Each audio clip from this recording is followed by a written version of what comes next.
लो, पहले पानी P low, आज भी बहुत थक गए होंगे। हो, हाँ गौरी, ये लोहे का काम आदमी की जान खा जाता है। सुबह से शाम तक हथौड़ा चलाओ, तब कहीं जाकर 2 वक्त की रोटी मिलती है। इसके बाद शंकर पानी का मटका लेकर पानी पी लेता है। पानी पीने के बाद तो जैसे दिन भर की सारी थकान गायब हो जाती है। अजी, आज मैंने फिर से वही सपना देखा था। अरे भाग्यवान, देखो, वो सपना तुम्हें बार बार इसलिए दिखाई देता है क्योंकि उसके बारे में तुम दिन भर सोचती ही रहती हो। अरे भाई, उस सपने के बारे में सोचना बंद करो तो अपने आप वो सपना दिखाई देना बंद हो जाएगा तुम्हें। हाँ।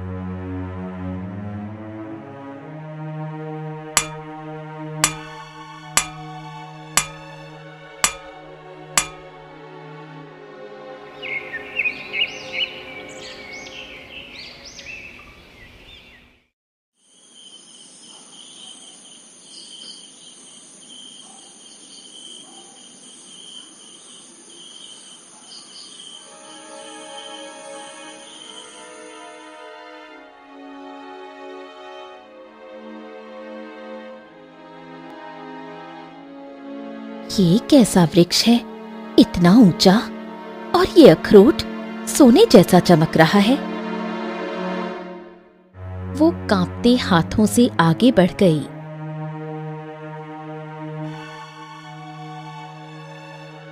अगर ये अखरोट मेरे हाथ आ जाए तो। जैसे ही वो अखरोट को छूने के लिए आगे बढ़ती है, हवा का तेज झोंका आता है।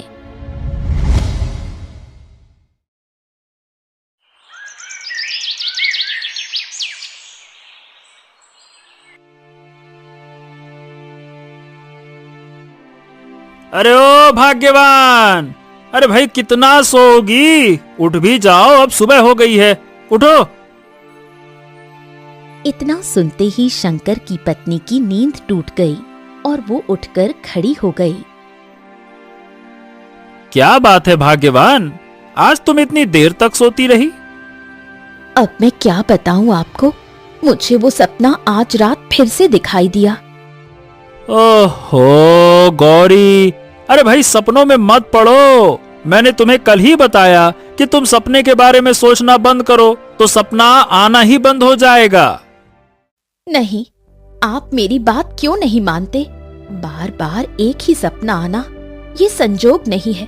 उस अखरोट में जरूर कुछ रहस्य है। ऐसा करो, तुम जंगल में जाकर वो अखरोट मेरे लिए ले आओ, मैं उसे खाऊंगी। हो, चलो ठीक है गौरी, तुम्हारी बात मान लेता हूँ। तुम कह रही हो तो वो अखरोट मैं तुम्हें अवश्य ला कर दूंगा। ठीक है। इतना कहकर शंकर लोहार अपनी पत्नी गौरी की बात मानकर जंगल चल देता है। चलते चलते वो एक घने जंगल में पहुंचता है।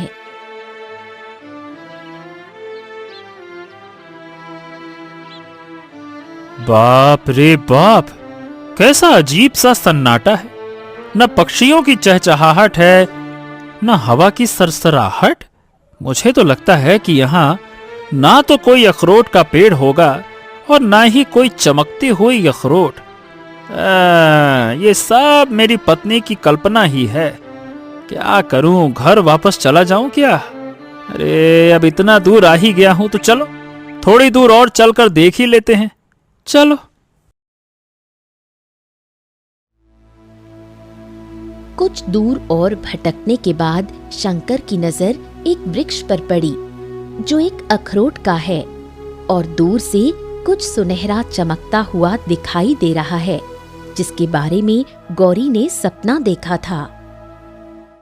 अरे तेरी, ये तो वही है। हाँ, वही पेड़, और देखो देखो अखरोट। अरे बाप रे बाप, सचमुच सोने जैसा चमक रहा है। इसका मतलब गौरी का वो सपना एकदम सच था। वाह। शंकर ने जैसे ही अपना हाथ अखरोट तोड़ने के लिए आगे बढ़ाया, अचानक एक गिलहरी प्रकट हो गई। दुष्ट, तेरी हिम्मत कैसे हुई मेरा अखरोट तोड़ने की? जानता भी है ये अखरोट का पेड़ मेरा है। गिलहरी, मुझे मुझे माफ कर दो। मैं तो बस बस मत कर। तू जानता भी है इस अखरोट का मतलब क्या है? अरे सुनो, मेरी कोई बुरी मंशा नहीं थी। मेरी पत्नी गौरी ने अखरोट ये वाले सपने में देखे थे। बार बार वही सपना उसको आ रहा था। उसने कहा कि ये अखरोट मैं उसके लिए तोड़ कर लाऊं, इसीलिए मैं आया। सपना? तो इसका मतलब तुझे नियति ने यहाँ बुलाया है। लगता है तेरी कोई संतान नहीं है। हाँ, मेरी गौरी और मैं सालों से संतान के लिए तरस रहे हैं। अक्सर संतानहीन स्त्रियों को इस अखरोट का सपना आता है, मगर कोई भी यहाँ तक नहीं पहुँच पाता। तू बड़ा हिम्मत वाला है शंकर। आज तक कोई इंसान इस वृक्ष तक नहीं आया। गिलहरी जी, मैं बहुत गरीब आदमी हूँ। दिन रात लोहे पर हथौड़ा चलाता हूँ। मेरी पत्नी, उसने जिंदगी भर सिर्फ एक ही ख्वाहिश रखी है, एक संतान की। अगर इस अखरोट से उसकी गोद भर सकती है तो दया करके हमें ये दे दो। कृपा कर दो हमारे ऊपर। ठीक है, मैं तुझ पर दया करती हूँ। ये अखरोट अपनी पत्नी को दे दे। लेकिन सुन, जब तेरी पत्नी इसे खाएगी उसे जुड़वा पुत्र होंगे, और जब वो 20 वर्ष के हो जाएंगे तो उन्हें मेरे पास लाना होगा। उनका भविष्य मैं ही तय करूंगी। 20 साल बाद? और उनका भविष्य? हाँ, ये नियति है। इससे बचना किसी के बस में नहीं। ठीक है, अगर यही हमारी किस्मत है तो मैं वचन देता हूँ, 20 साल बाद मैं अपने पुत्रों को तुम्हारे पास ले आऊंगा। इसके बाद शंकर अखरोट तोड़कर वहां से चला आता है।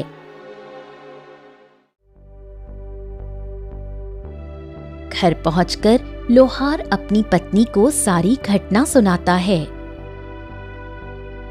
गौरी, ये देखो, यही है वो अखरोट। अरे गिलहरी सचमुच मायावी थी।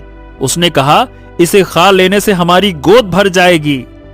तो मेरा सपना सच था। मैंने कहा भी था ये सपना व्यर्थ नहीं है। देखो, नियति ने तुम्हें वहां तक पहुंचाया। हाँ गौरी, ये रहा तुम्हारा अखरोट। चलो अब इसे खा लो। गौरी अखरोट लेती है और उसे तोड़कर खा जाती है।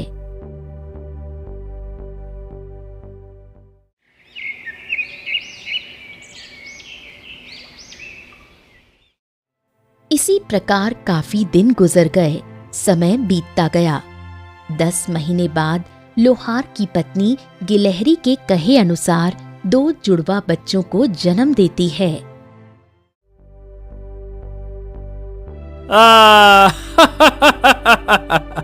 गौरी, आज तुमने मेरा जीवन सफल कर दिया। ये सब उस गिलहरी के जादुई अखरोट का असर है। इसका नाम होगा कानू और इसका नाम होगा प्रेम।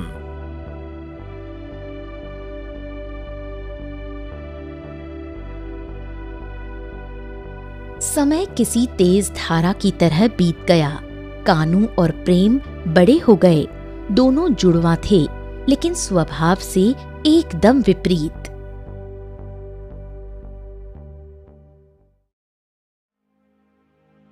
माँ, मन कर रहा है कि कहीं घूमने जाऊं, बहुत दिन हो गए। तो अपने भाई प्रेम को भी साथ ले जाओ। नहीं नहीं नहीं नहीं, मैं प्रेम को साथ में नहीं ले जाऊंगा। अरे हमेशा मेरे काम में अड़चन डालता है। टांग अड़ाने के अलावा उसके पास और कोई काम ही नहीं है। कानू, वो तुझे रोकता है क्योंकि तू जब भी किसी को नुकसान पहुंचाने की सोचता है, प्रेम तुझे टोक देता है। उसका नाम ही प्रेम है। कानू प्रेम के पास जाकर बोला, ओ भाई, मैं जंगल जा रहा हूं। वैसे सच कहूं तो अकेले जाना चाहता था, मगर माँ कहती है कि तू भी साथ चले। चलेगा? अब माँ की इच्छा पूरी करना तो अच्छे बेटों का धर्म होता है ना। जरूर चलूंगा। इतना कहकर दोनों भाई घने जंगल की ओर चले गए। हर तरफ हरियाली फैली थी। कानू चारों ओर देखने लगा। ओ भाई, तेरे चेहरे से लगता तो नहीं है कि तू जंगल की सुंदरता देखने आया है, हैं? अरे सच कहूं भाई, तो आज ना शिकार करने का मन है। क्या? नहीं नहीं नहीं भाई, बेजुबान प्राणियों को मारना पाप है, पाप। अरे बस कर यार, हमेशा मेरे काम में टांग अड़ाएगा तू। बिना टांग अड़ाए नहीं रह सकता क्या? आज मैं तेरी एक नहीं सुनूंगा, जब नहीं तब। तभी कानू की नजर ऊपर पेड़ पर बैठी कबूतरी पर पड़ी।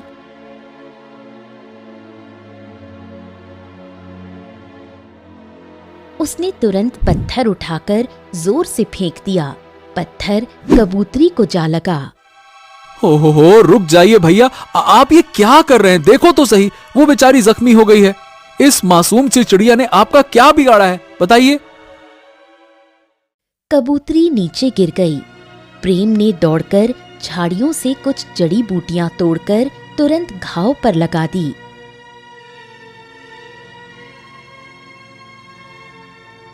कुछ ही देर में कबूतरी का घाव भर गया। धन्यवाद तुम्हारा।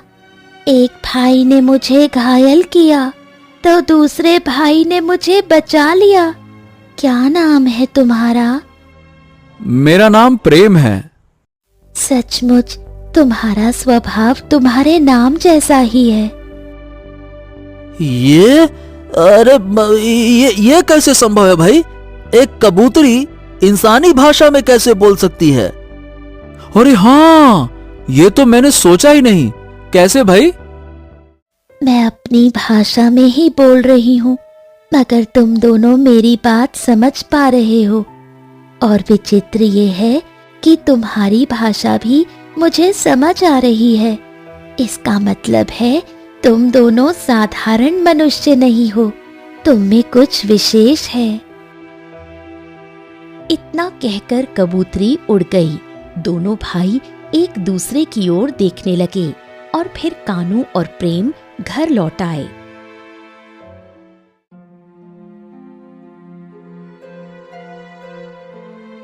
पता है पिताजी, आज जंगल में ना कुछ अजीब हुआ।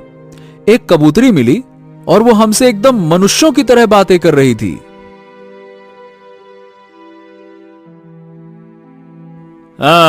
गौरी, मैं भूल गया कि मैंने उस मायावी गिलहरी को वचन दिया था, जब हमारे पुत्र 20 वर्ष के होंगे तो हमें उनके पास ले जाना होगा। ये घटना सिर्फ उसी वचन को याद दिलाने के लिए हुई है। वचन? कौन सा वचन पिताजी? शंकर सारी घटना बताते हुए बोला। बस उसी अखरोट के कारण तुम दोनों इस संसार में आए। गिलहरी ने कहा था, जब तुम 20 वर्ष के हो जाओगे तो मुझे तुम्हें उनके पास ले जाना होगा।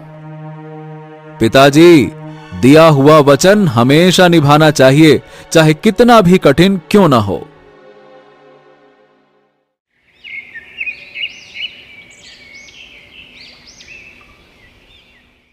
अगले दिन शंकर अपने दोनों पुत्रों को जंगल के उसी वृक्ष के पास ले गया।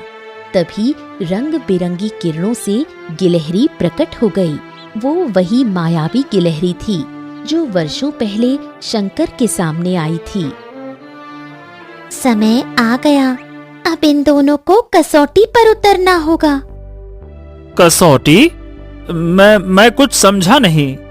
मेरे जादुई अखरोट को खाकर जन्म लेने वाली हर संतान को परीक्षा से गुजरना पड़ता है। अचानक रंग बिरंगी किरणों से जमीन पर 2 अखरोट प्रकट हो गए। एक अखरोट चमकीला और आकर्षक था, तो दूसरा बिल्कुल साधारण था। बेटा, अब तुम दोनों एक एक अखरोट उठा लो। तुम्हारा चुनाव ही तुम्हारा भविष्य तय करेगा। अरे वाह, कितना चमकीला अखरोट है। मुझे हमेशा से आकर्षक वस्तुएं पसंद रही हैं। बस ये अखरोट तो मेरा ही होगा। हाँ। ये सोचकर कानू एक चमकीले अखरोट को उठा लेता है और बचा हुआ दूसरा साधारण अखरोट प्रेम उठा लेता है। अब फैसला हो गया।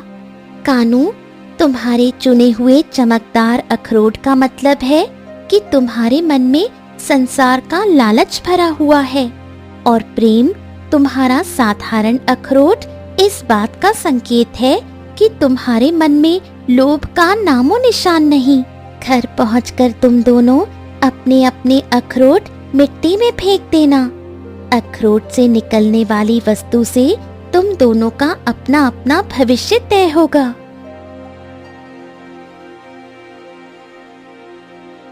इतना कहकर गिलहरी रंगीन प्रकाश में विलीन हो गई और दोनों भाई अपने अपने अखरोट लेकर घर पहुंच गए। घर पहुंचकर गिलहरी के कहे अनुसार पहले कानू अपना अखरोट जमीन पर फेंकता है। अखरोट टूटकर 2 हिस्सों में टूट जाता है। उसके स्थान पर एक सफेद शाही घोड़ा और चमचमाती तलवार प्रकट होती है।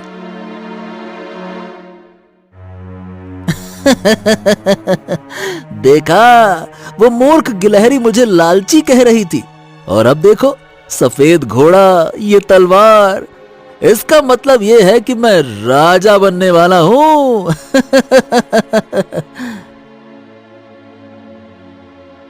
इसके बाद प्रेम भी अपना अखरोट जमीन पर फेंकता है। अखरोट टूटते ही उसमें से एक चमकीला पत्थर निकल आता है।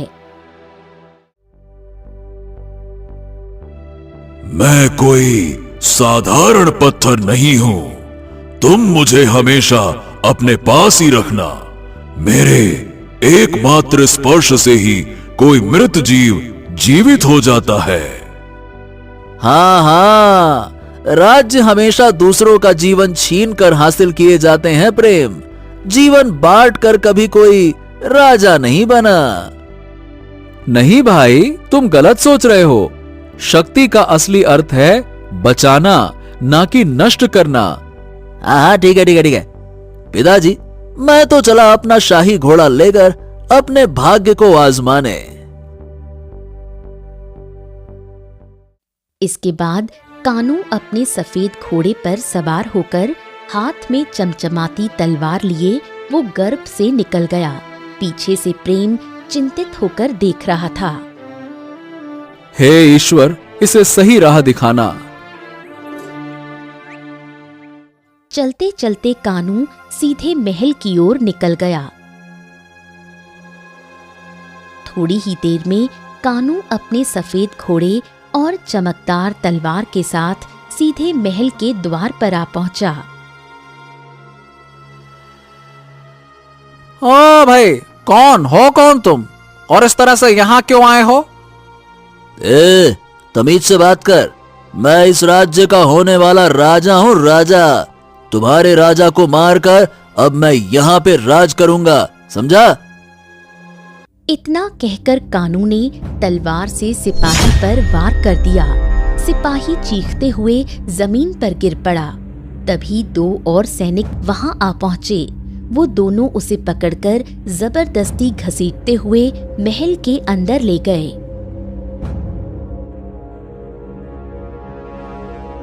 महाराज की जय हो। महाराज, यह कोई मूर्ख है। अचानक सफेद घोड़े पर सवार होकर आया और हमारे द्वारपाल पर हमला कर दिया। इसे तुरंत कारागार में डाल दो और इसकी तलवार छीन लो। सैनिक जैसे ही तलवार छीनने के लिए आगे बढ़े, तभी तलवार रंग बिरंगी किरणों में बदलकर गायब हो गई। हाँ, ये कैसे संभव है? महाराज, जिस सफेद घोड़े पर यह सवार होकर आया था वो भी अचानक से गायब हो गया। ओ, तो जरूर ये कोई दुष्ट जादूगर है। तुरंत इसे काल कोठरी में डाल दो, ले जाओ। सैनिक कानू को घसीटकर कारागार में डाल देते हैं। अहंकार की जंजीरों से बंधा कानू अपने भविष्य को कोस रहा था।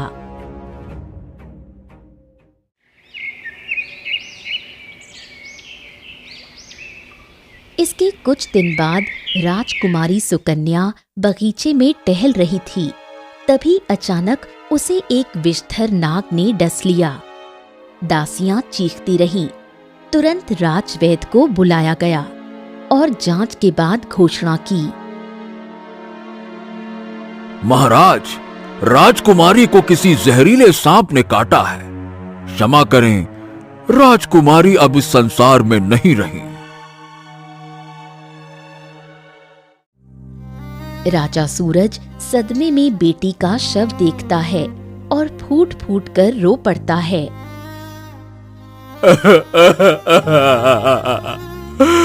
नहीं नहीं नहीं, मैं अपनी पुत्री को मरते हुए नहीं देख सकता। महाराज, होने को नहीं टाला जा सकता। अरे चुप रहो और जाओ जाओ और जाकर पूरे राज्य में ऐलान करो कि जो भी मेरी पुत्री सुकन्या को जीवित करेगा, मैं उसे आधा राज्य और साथ ही मेरी पुत्री का विवाह भी उसी से करा दूंगा। जाओ, ऐलान करो। कुछ ही देर में ये ऐलान जंगल की आग की तरह पूरे राज्य में फैल गया। ये खबर प्रेम और उसके परिवार तक भी पहुंची।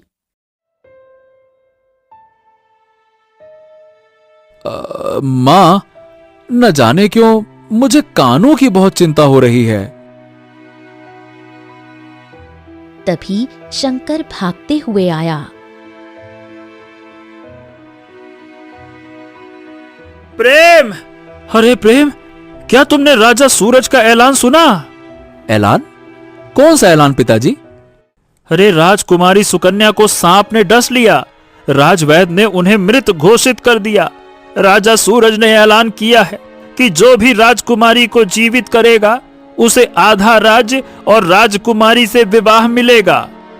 ओह, अगर मेरा चमत्कारी पत्थर किसी को जीवन दान दे सके तो ये तो मेरे लिए सबसे बड़ा पुण्य होगा। हाँ। इतना कहकर प्रेम महल की ओर रवाना हो गया।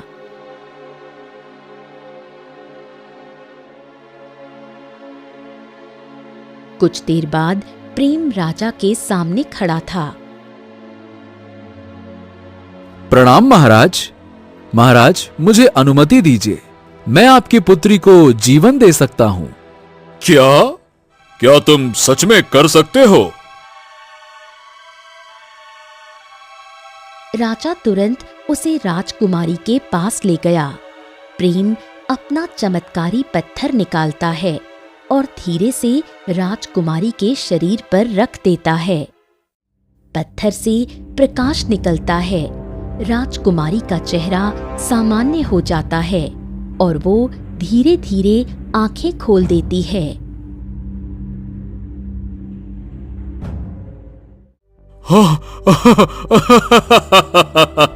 मेरी बेटी सुकन्या, अरे बेटा, मुझे छोड़कर कहां चली गई थी? युवक, तुमने हमारी पुत्री को जीवन दान दिया। ठीक है, हम अपना वचन निभाएंगे। आज से आधा राज्य और राजकुमारी दोनों तुम्हारी हुई। क्षमा करें महाराज, ये कार्य मैंने किसी लालच में नहीं किया। अगर मेरा पत्थर जीवन देने में सफल हुआ तो बस यही मेरे लिए सबसे बड़ा पुरस्कार है। वाह वाह वाह वाह, क्या बात है, क्या बात है, उम्दा विचार। तुम सचमुच में एक महान आत्मा हो। प्रेम, मैं अब सिर्फ आधा नहीं बल्कि पूरा का पूरा राज्य तुम्हें सौंपता हूं। कल तुम्हारा और राजकुमारी का विवाह धूमधाम से होगा।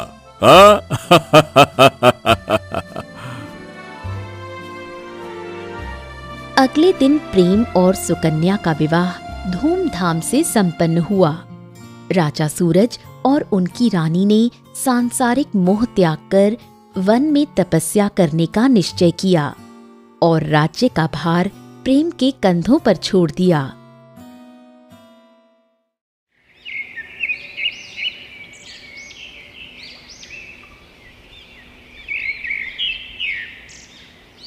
स्वामी, आप इतने उदास क्यों हैं? राजमहल में सब कुछ है, फिर भी आपकी आंखों में न जाने कैसा खालीपन है। सुकन्या, मेरे जीवन का सबसे बड़ा अभाव यही है कि मेरा एक जुड़वा भाई था, कानू। वो अपने सफेद घोड़े पर सवार होकर एक तलवार लेकर अपने भाग्य की तलाश में निकला था, मगर समझ नहीं आ रहा कि वो राह उसे ले कहां गई। कोई जानता ही नहीं कि वो कहां है, कैसा है। क्या आपका भाई कानू? उसके बारे में सुना है। कुछ समय पहले एक युवक आया था, सफेद घोड़े पर सवार, हाथ में तलवार लिए। उसने दरबार के सैनिकों पर हमला कर दिया था। पिताश्री ने उसे बंदी बना लिया। उसका घोड़ा और तलवार अचानक गायब हो गए थे। सैनिक कहते हैं उसका नाम कानू था। क्या? हो, तो वो मेरा भाई कानू ही था। इसका मतलब वो यही है, इसी कारागार में। इसके बाद प्रेम तुरंत सैनिकों को आदेश देता है, जाओ, उस बंदी को मेरे सामने लेकर आओ। और हां, वही युवक जो सफेद घोड़े पर सवार होकर आया था, उसे ही लेकर आना। जाओ।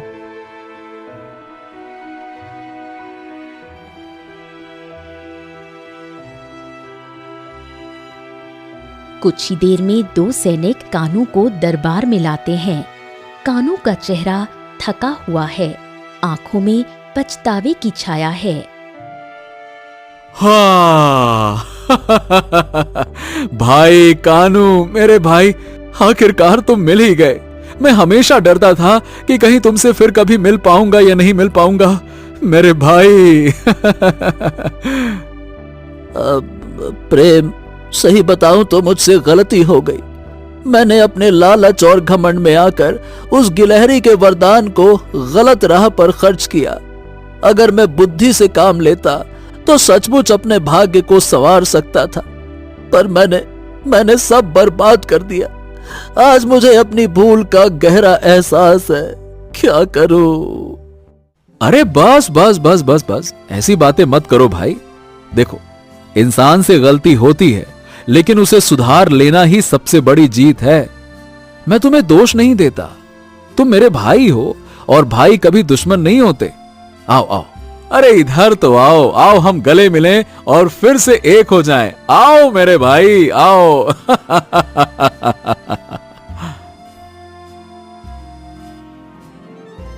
इस प्रकार प्रेम और कानू, दो राहों के मुसाफिर, फिर से एक दूसरे से मिल गए।